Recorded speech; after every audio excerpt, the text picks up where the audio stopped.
Complex RN practice questions and answers. Question 1. Set 1, which is a characteristic of croup: productive cough, barking, seal-like cough, wheezing on expiration, high fever. Croup is characterized by a distinctive barking cough caused by laryngeal edema. Question 2. Set 2, a client has a chest tube. The nurse notes continuous bubbling in the water seal chamber. What does this indicate? Normal function. An air leak. The lung has expanded. The tube is occluded. Continuous bubbling in the water seal chamber indicates a leak in the system. Question 3. Set 3, a patient on chemotherapy has a platelet count of 20,000. What is the nurse's priority? Infection control, bleeding precautions, managing nausea, increasing protein intake. Thrombocytopenia, low platelets, puts the patient at high risk for bleeding. Question 4. Set 4, what is the priority intervention for a patient experiencing chest pain? Administer morphine, obtain a 12-lead EKG, check blood pressure, call the family. A 12-lead EKG is the priority to determine the cause of chest pain, ischemia versus me.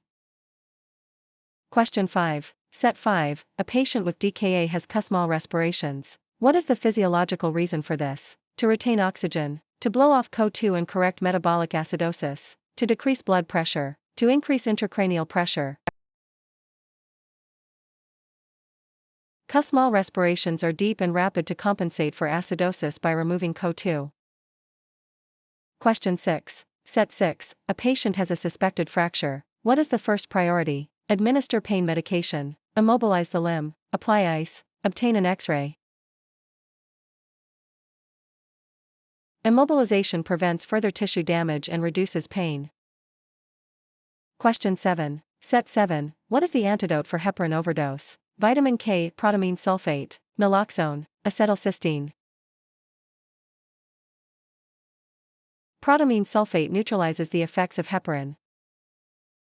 Question 8. Set 8, what is the golden hour in newborn care? The first hour after birth for skin-to-skin and bonding, the first hour of active labor, the first hour of the second stage, the hour before discharge.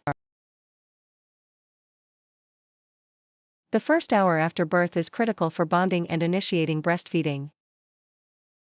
Question 9. Set 9, what is the purpose of administering magnesium sulfate to a preeclamptic patient? To lower blood pressure, to prevent seizures, to induce labor, to increase fetal lung maturity. Magnesium sulfate is the drug of choice for seizure prophylaxis in preeclampsia/eclampsia. Question 10. Set 10, what is the therapeutic level for lithium? 0.1 to 0.5 milliequivalent/L, 0.6 to 1.2 milliequivalent/L, 1.5 to 2.5 milliequivalent/L, 3.0 to 4.0 milliequivalent/L. The maintenance therapeutic range for lithium is 0.6 to 1.2 milliequivalent/L.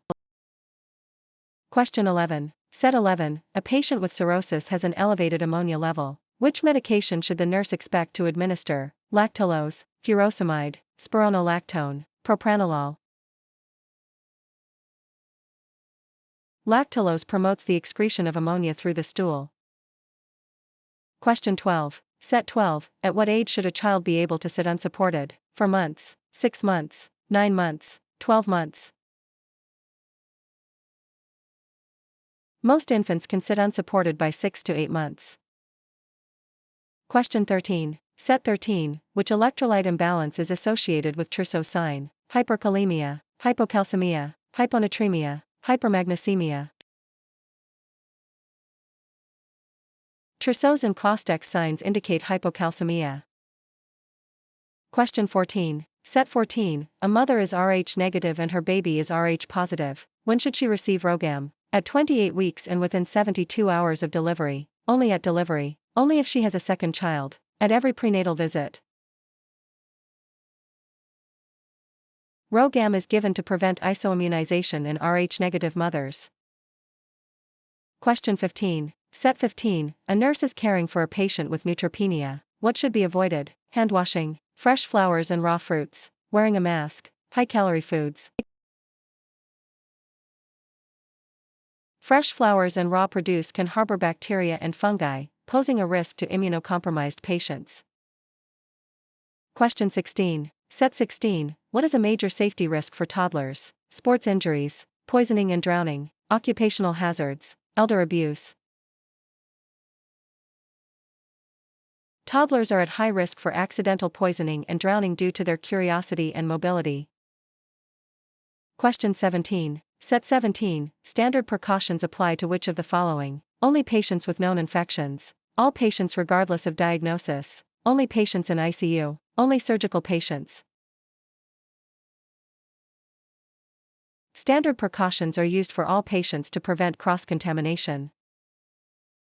Question 18. Set 18. A patient is post-bronchoscopy. What is the nurse's priority assessment? Pain level, gag reflex, urinary output, blood pressure.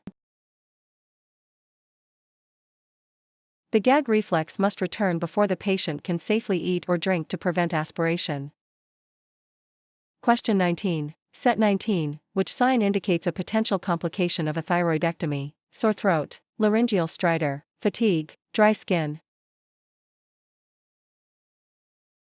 Stridor indicates airway obstruction, possibly from edema or nerve damage post-thyroidectomy. Question 20. Set 20. What is the primary purpose of pursed lip breathing? To increase heart rate, to keep airways open longer and promote CO2 excretion, to decrease oxygen consumption, to strengthen the diaphragm. Pursed lip breathing prevents airway collapse during expiration.